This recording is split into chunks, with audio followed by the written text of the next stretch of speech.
We are waiting for the guests for some minutes the schedule will start at 8:50 but maybe it will be a little bit late so please enjoy your time today and for after the morning session we have a coffee today as well.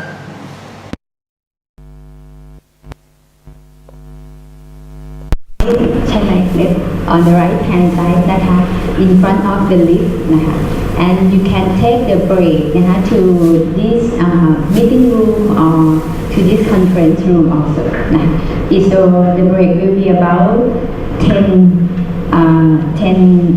minutes at about 10 also please forward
on the water quality in aquaculture farming, its management and monitoring, the biochar production and its byproducts.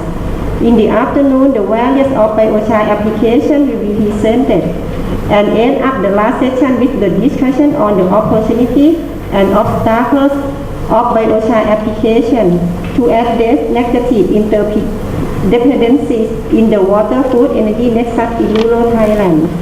Now I am delighted To invite Associate Professor Dr. Abhishek Yotin, Dean of the School of Energy, Environment and Materials, to give a welcome address and opening speech. Thank you very much.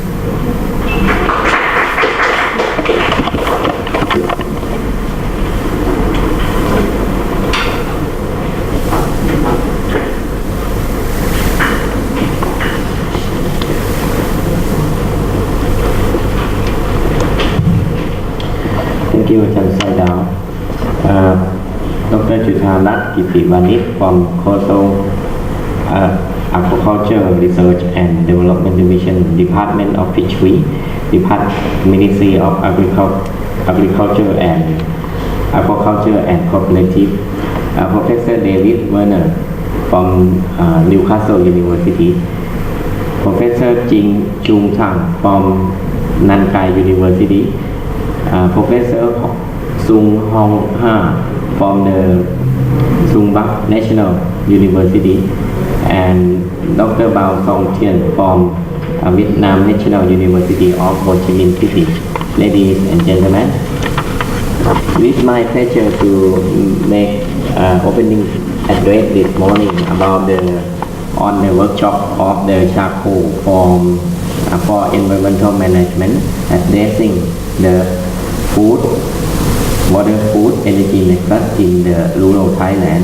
On behalf of the School of Energy and Environmental and Material, King Mongkut University of Technology, Thonburi, I would like to extend my warmest welcome to you all.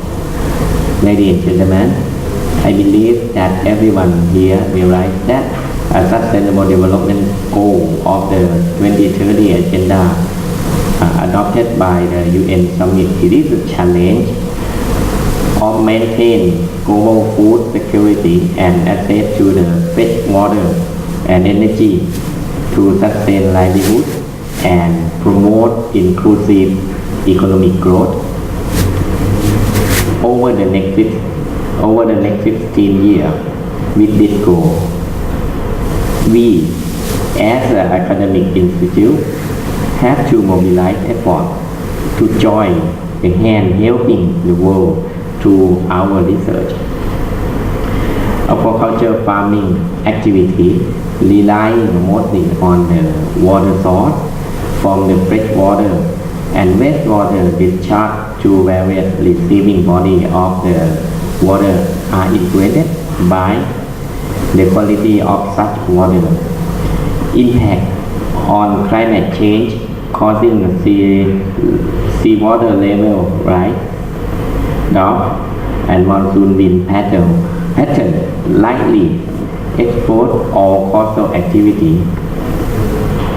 In addition, stormwater runoff brings heavy metal and toxic residue from untreated domestic and industry wastewater. All these contribute to the accumulation of toxic load in the aquaculture pond, as well as the accumulation of organic matter and nitrogen from excess feed and waste produced in the pond. A clear gap in the technical know-how on managing the sustainable management under the climate change of aquaculture farming has to be an integral skill that should be passed on to the farmer, direct community, local, national, and international policy makers with the assistance of scientists and engineers. Ladies and gentlemen, please allow me to say something about the School of Energy, Environment and Material with long experience in renewable energy research, environment and material. We are the first school in Thailand that deliver energy related courses. With the aid of 40 years, we produce about 4,000 of qualified postgraduates working in the government and non-government organizations around the country. We have been networking with various organizations and we still seeking for more alliance. Today we have experts from China, Republic of Korea, United Kingdom and Vietnam to share knowledge and ideas of different views contributing the climate impact, water quality management and biochar utilization. I believe that this workshop will provide an open forum for the discussion on essential issues. Your comments, involvement and experience will make this workshop fruitful. I want to thank Waste Treatment and Utilization Research Group, Division of Environmental Technology in helping organizing this and make this event happen. I would like to also mention the thanks to the Newcastle University and Kasetsart University to make this event possible. With the support of Newton Fund and Thailand Research Fund, I wish that this workshop will be very informative and fruitful for all participants. Thank you very much for your attention.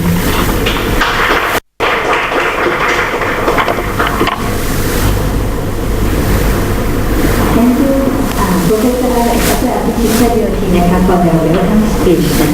And at the moment, we have the speaker on the biochar and with energy nexus. The speaker is Professor Dr.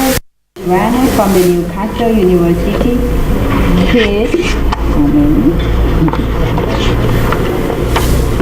Dr. David Werner is the leader in the School of the Civil Engineering and the Geoscience at the Newcastle University in the United Kingdom.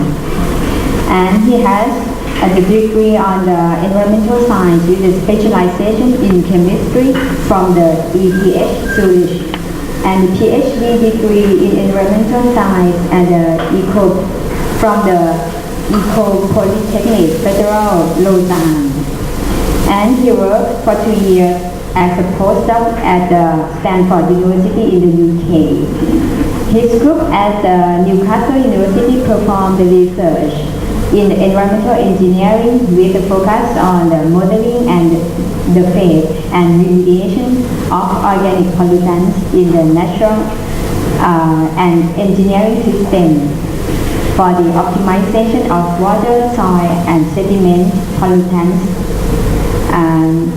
and the treatment design. Additional, the research stand of his group includes the use of metal-impregnated magnetic and reactive solvent for water treatment, the use of passive sample for environmental monitoring, and the use of enzymes in wastewater treatment, and the protection of water resource from point and diffuse pollution. He is also interested in reducing water and related energy usage in the built environment. As the Environmental Engineering MSc degree Master Program, the Director of the Environmental Engineering Master Program degree. He is currently responsible for the quality management and enhancement and the standards of the well-respected program which has been running since 1963.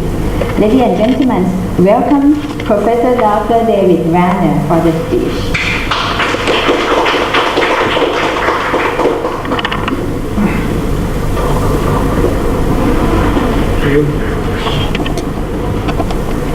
So what's this? Does this work? Yeah, okay. And this is the pointer here. Let's see.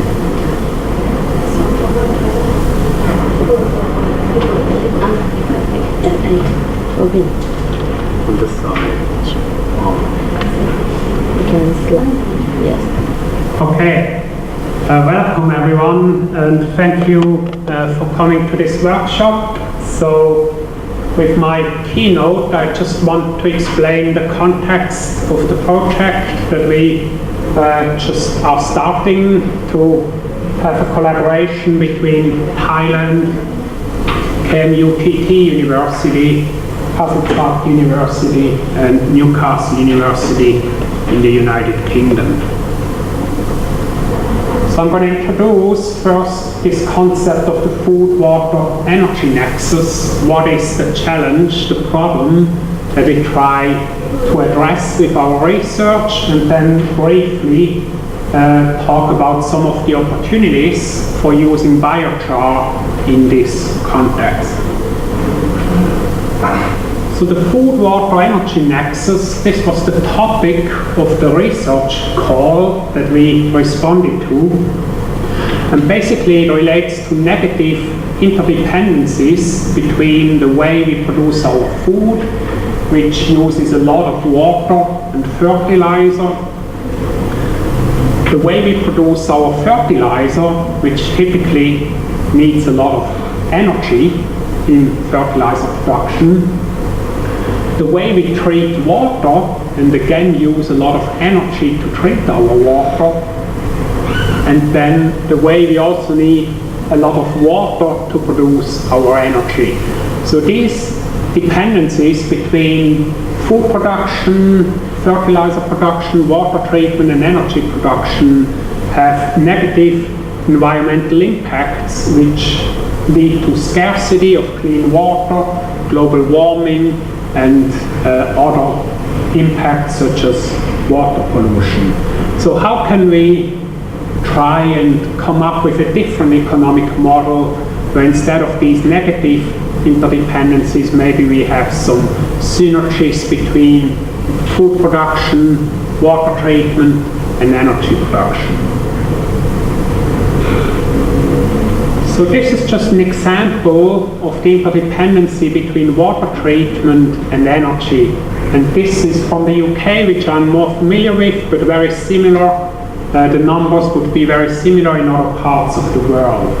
So this is how we treat water in the United Kingdom. We take water from upland reservoirs, we treat it, we use it, and then we treat it again before we dispose it back into the environment. So on a national scale, this is the amount of water that we abstract every year. It's a very big number. It's difficult to actually visualize. This is just for use at home, domestic use, or for schools and hospitals and so forth. A large volume of water that we need to abstract every year.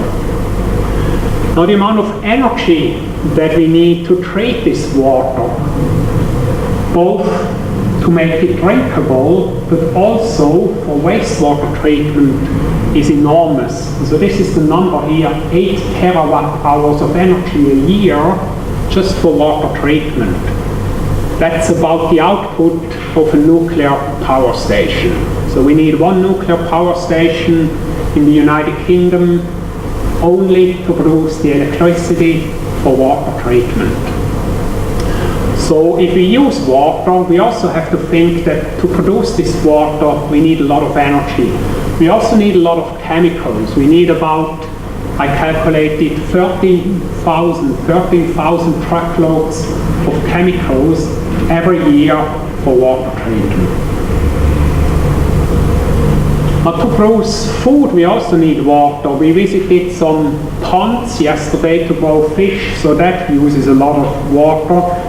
This is an example of food production basically in the desert.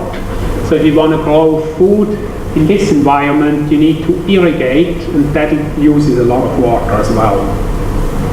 Does anybody have an idea where this photo comes from, where I took it? One of my PhD students, she comes from this country, it's not the UK, and she took the picture. So it's actually one of the driest parts of the world, and they grow vegetables there. Anybody know where this might be?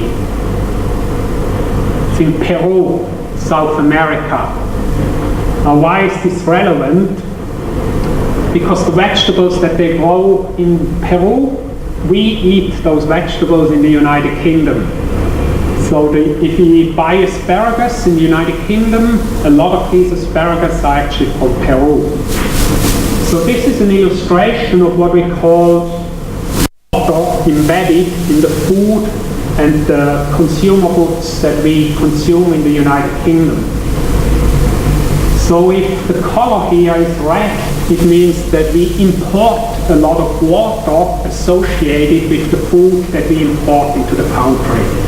If the color is green, it means that by exporting food, basically you are exporting water.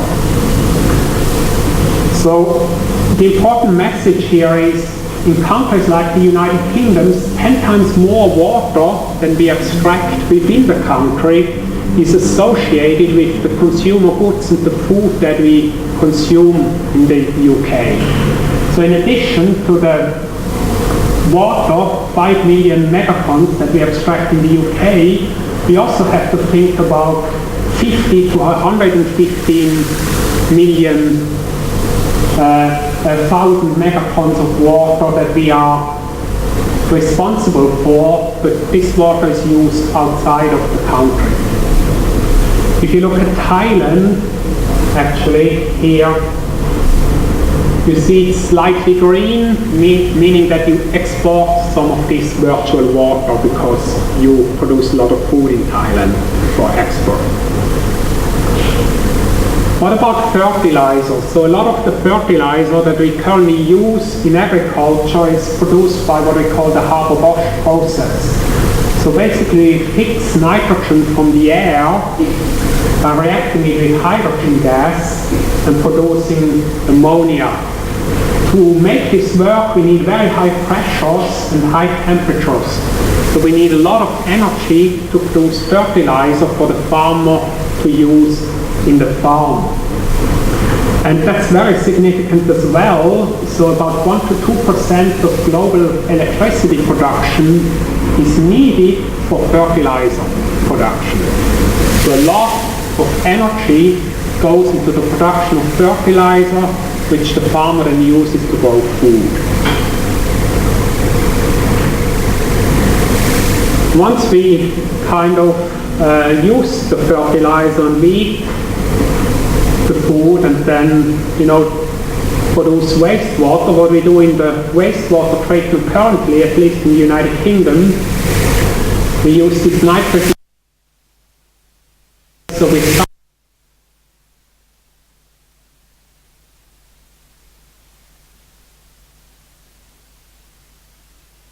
the atmosphere, and then we have to fix it again using a lot of energy. So these are these negative interdependencies that we see in the current system between food production, water production, and fertilizer production. All of it kind of uses a lot of energy or water. Here's an example of how much water we use to produce electricity. And so you see this is a big power station. Produces about 7% of the electricity in the United Kingdom, and you see these clouds of water vapor coming out of the cooling towers. So to produce electricity from coal or biomass, we use a lot of water as well. And this is an example. So this power station, half of its fuel is coal and half of the fuel is biomass. It's the biggest biomass power station in the world. But it needs a lot of water here for cooling.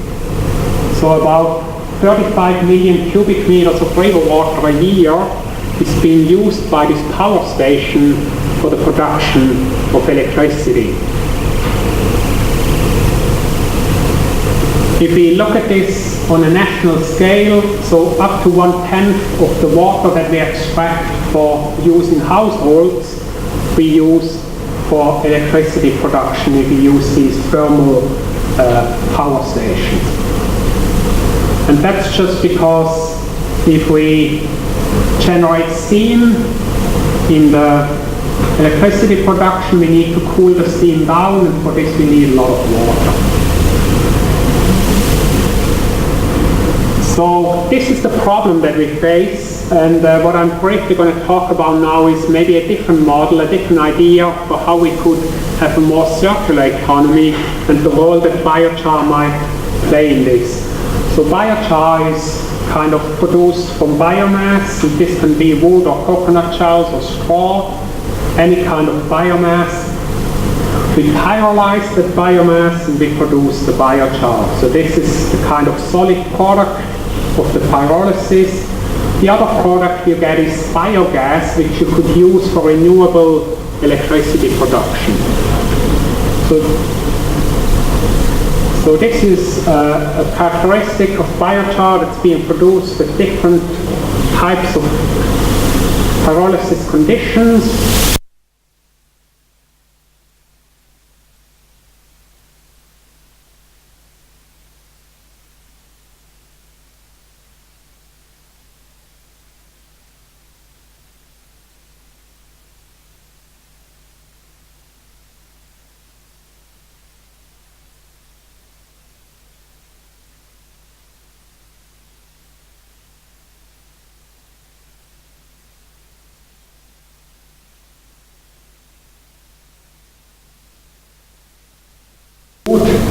You also produce a lot of biomass waste.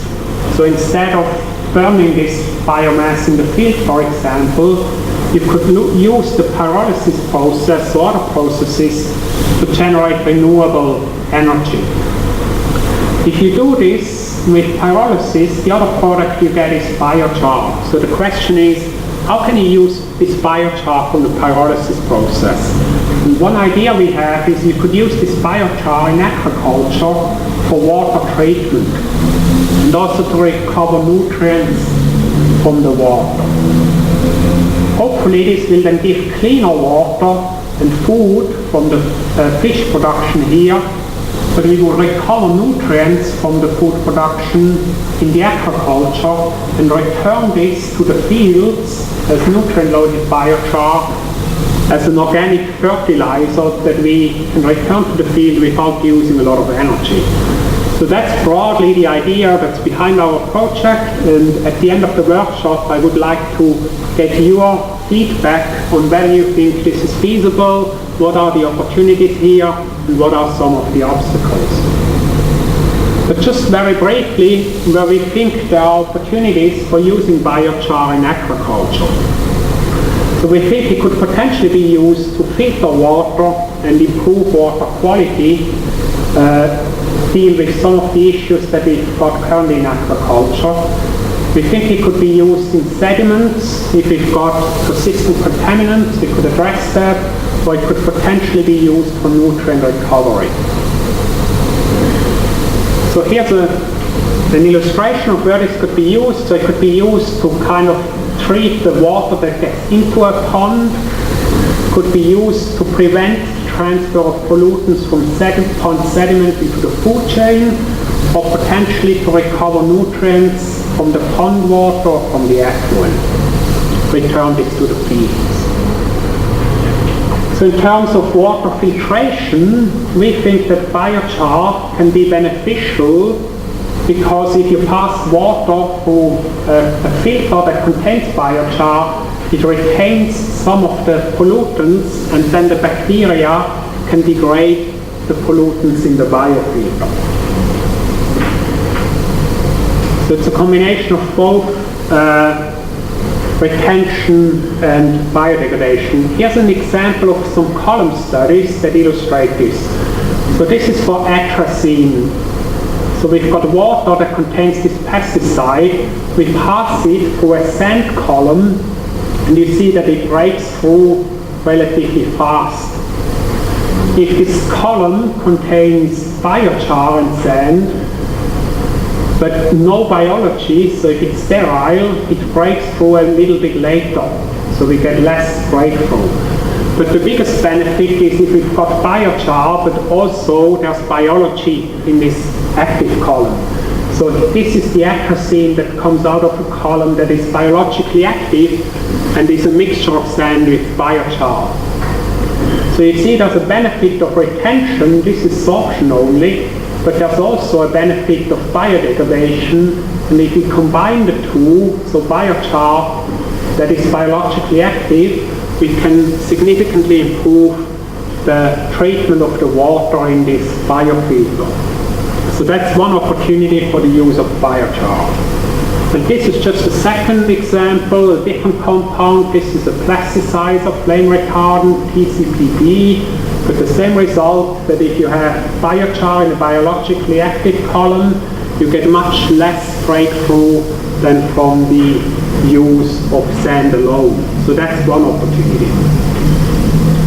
The second opportunity is if you've got a problem with contaminated sediment in the pond, and I've done a lot of work on this for 15 years with collaborators in the United States. If you add some biochar to the sediment, you can prevent the transfer of pollutants from the sediment into the food chain, so the fish, for example. So the idea is you add some activated carbon or biochar into the pond sediment if there's pollution in the sediment, and you have less uptake of pollutants by the fish. And then the people that eat the fish, they will have less exposure, for example, to DDT or other bioaccumulative contaminants. So here's some illustration of this. So these are shrimps and other organisms that live in the sediment. That's the exposure of these organisms to PCBs, which are bioaccumulative compounds in sediment without addition of activated char. And then the more activated char you add to the sediment, then you get less uptake of pollutants by these organisms. So if you have 3% carbon in the sediment, you can achieve up to 90% reduction in the exposure of these organisms, shrimp for example. So if you have a problem with organic pollutants in the pond sediment, maybe biochar can help us reduce the exposure of the organisms, and because we use the pond to grow food, this will also reduce the risks for the people that eat shrimps or fish from these ponds. So that's the second opportunity for the use of biochar in aquaculture.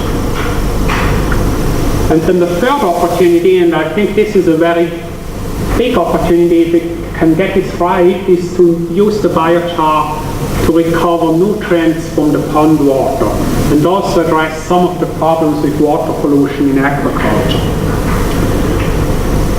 So biochar is a relatively good sorbent, especially of ammonium. So that's nitrogen.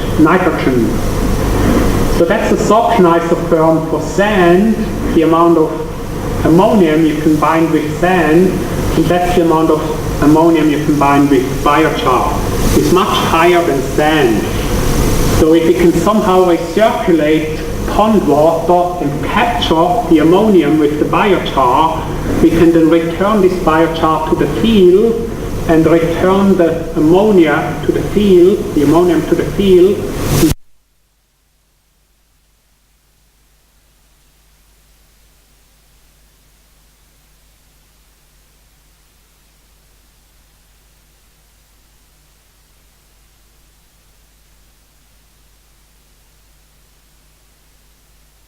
Mixed with biochar, and I think especially for ammonium, which also creates toxicity problems with fish, there is quite a significant opportunity to use the biochar to improve water quality in the fish pond and then return this fertilizer to the field to grow crops. And here's an example from work from some of my colleagues where you've got a soil that doesn't have good crop yield, so this is without biochar, and they added some biochar to these rows of corn crops, and they got much improved, significantly improved crop yields with the biochar in these infertile soils. So we think if we load nutrients onto the biochar before we apply it to the field, maybe we can get even better results. So whether this can work, we don't know yet, but we will find out. So we've got this project 1.5 year to try and see whether this can work. But these are the ideas that we are working on, and I would really appreciate any kind of food feedback later in the afternoon where you think the opportunities are and where you think the obstacles are and how we can make this work.